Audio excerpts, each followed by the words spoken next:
সকলে এদিকে দেখো, এটা কি? এটা কি? তাহলে সি থেকে আমের ইংরেজি কি? ম্যাঙ্গো।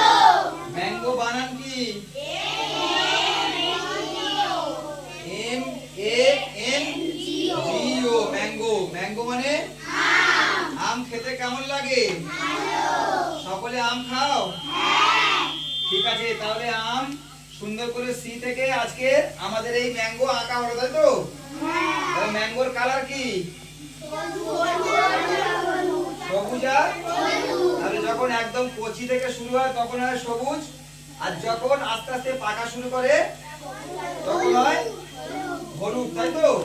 তাহলে পাকা আম কেউ কেউ কাঁচা সবুজ করতে পারো, কেউ কেউ হালকা পাকা করতে পারো, তাহলে সবুজের উপরে হলুদ দিয়ে দেবে, তাই তো? সবুজের ইংরেজি কি? গ্রিন। বানান কি?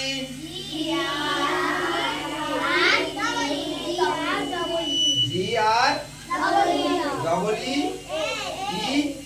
N. G R double E N. Green. Green মানে সবুজ। আচ্ছা, যখন পাকে তখন কি কালার হয়? হলুদ। হলুদ ইংরেজি কি আছে? সকলে বলো।